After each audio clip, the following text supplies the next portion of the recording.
एक दिन का अभ्यास के सभी प्रश्नों के उत्तर। कविता से प्रश्न 1। नीचे दी गई कविता की पंक्तियों को सामान्य वाक्यों में बदलिए। जैसे एक दिन का आंख में मेरी पड़ा।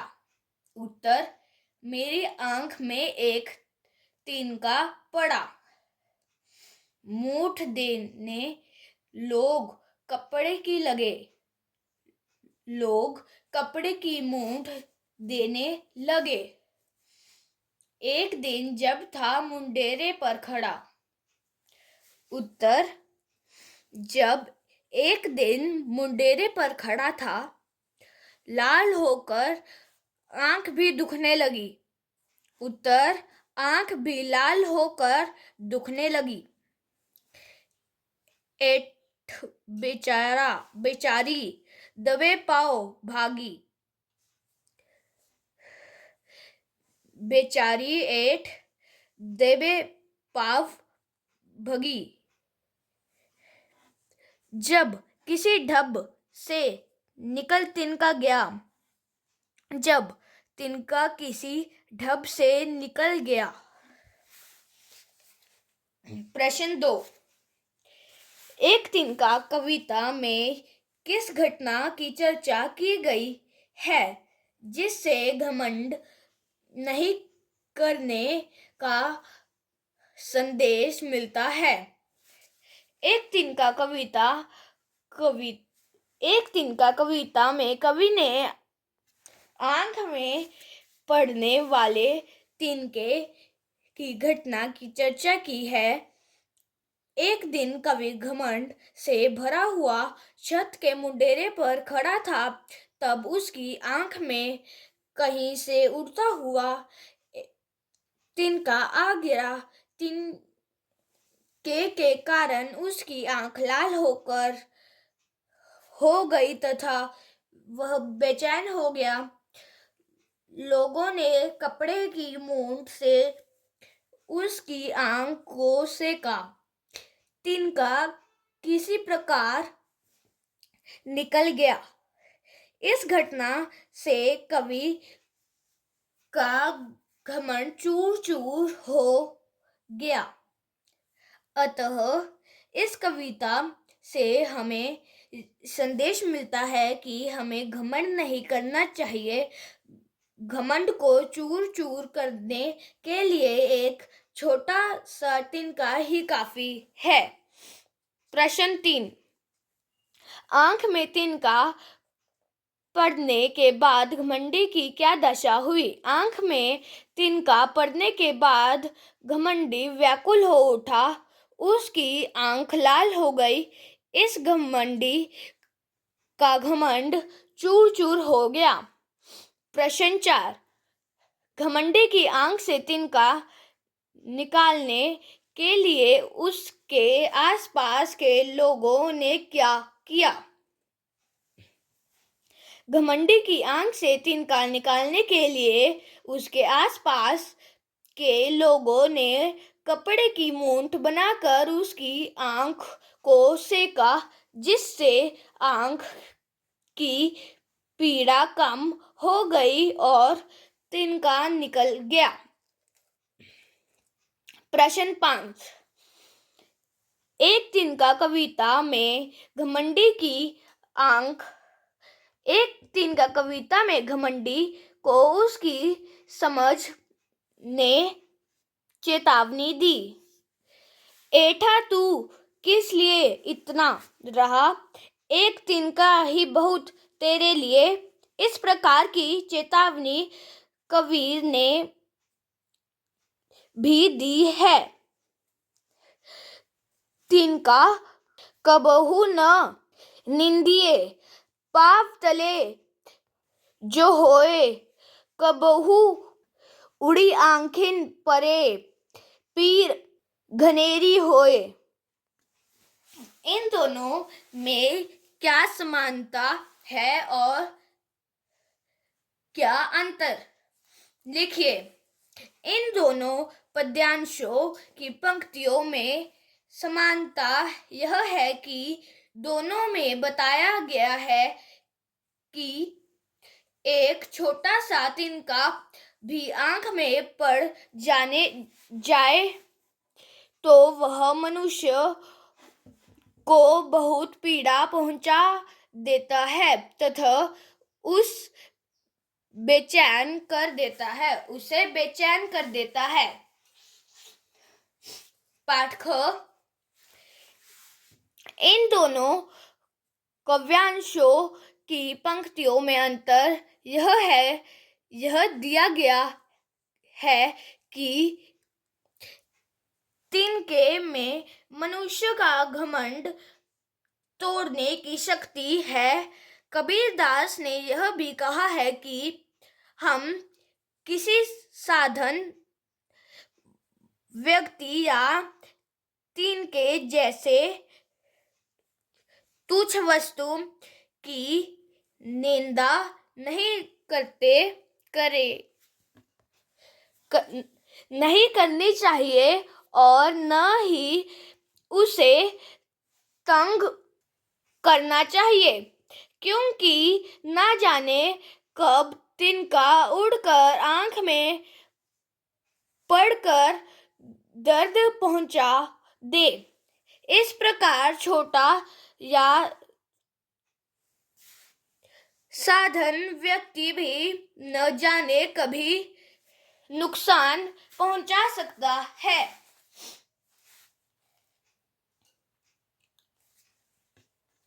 अनुमान और कल्पना। प्रश्न 1।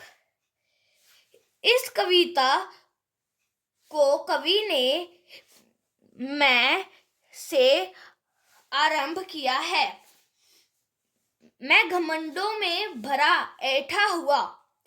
कवि का यह मैं कविता पढ़ने वाले व्यक्ति से भी जुड़ सकता है और तब अनुभव यह होगा कि कविता पढ़ने वाला वाक्य अपनी बात बता रहा है। यदि कविता में मैं की जगह वह कोई नाम लिख दिया जाए तब कविता के वाक्य में बदलाव आ जाएगा। कविता में मैं के स्थान पर वह या कोई नाम लिखकर वाक्य के बदलाव को देखिए और कक्षा में पढ़कर सुनाइए। उत्तर। मैं के स्थान पर वह रखने पर वाक्य में बदलाव। वह घमंडों में भरा ऐठा हुआ। एक तिनका आंख में उसकी पड़ा। वह झिझक उठा हुआ बेचैन सा। तब समझ न यो ने ताने दिए। प्रश्न 2।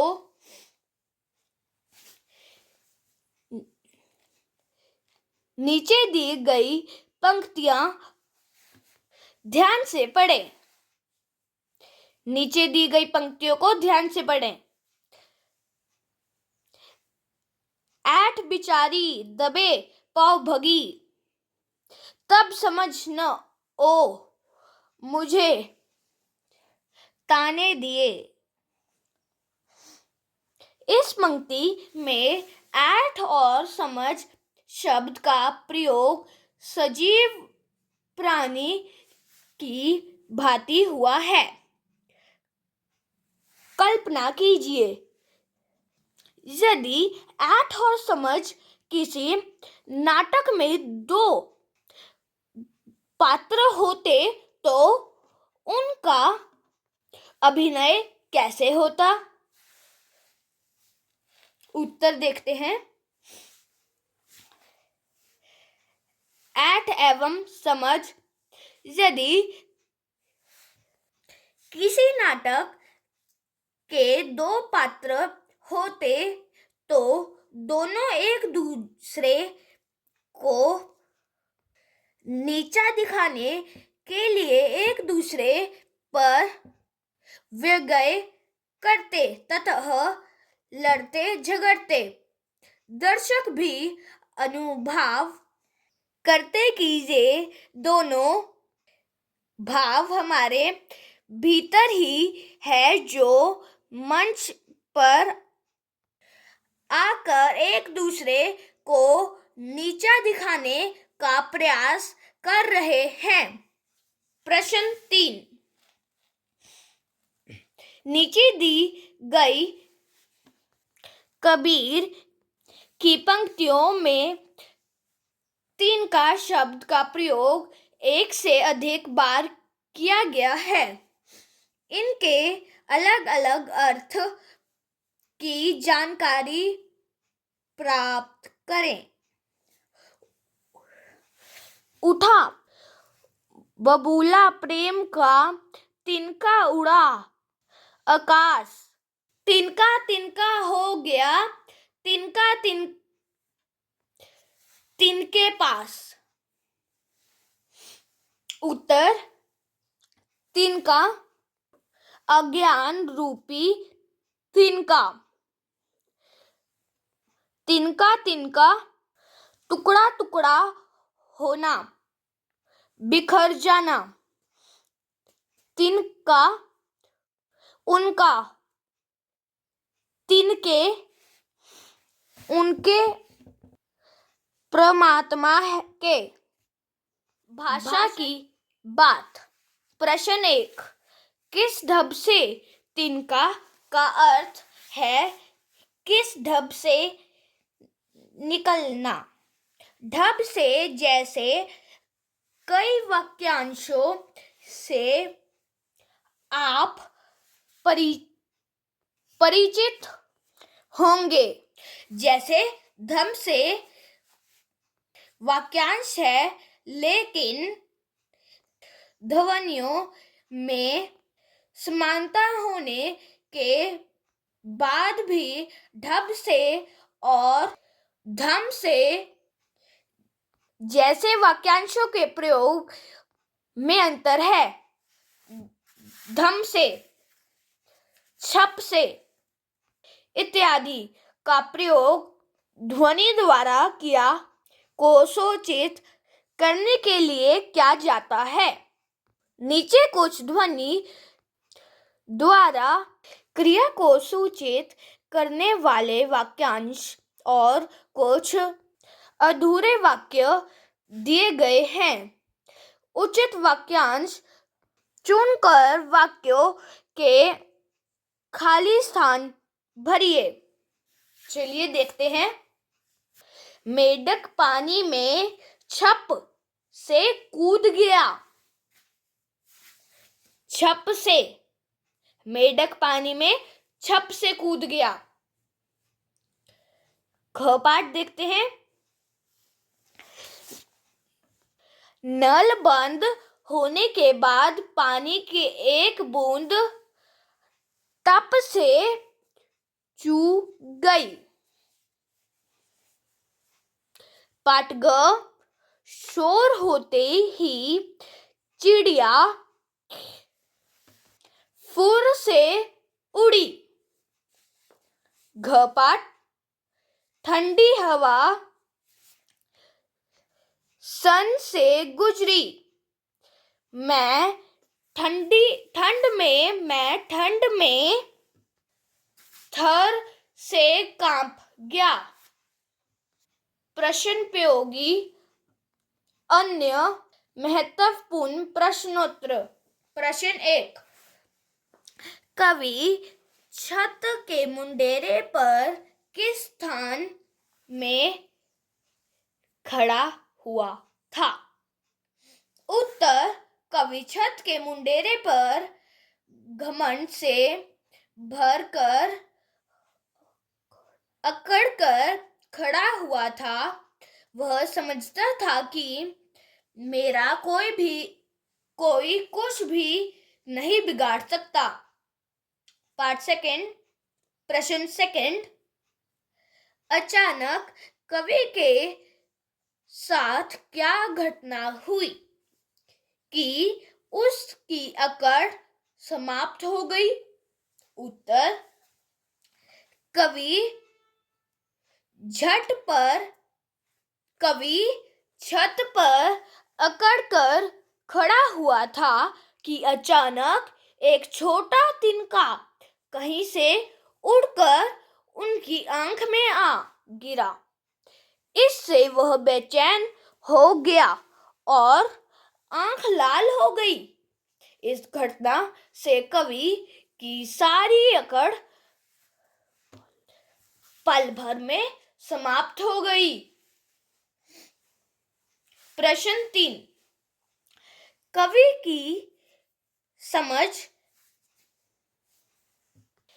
कवि की बेचैनी का क्या कारण था? कवि की बेचैनी का कारण उसकी आंख में तिनके के पड़ने से उत्पन्न दर्द था। प्रश्न 4,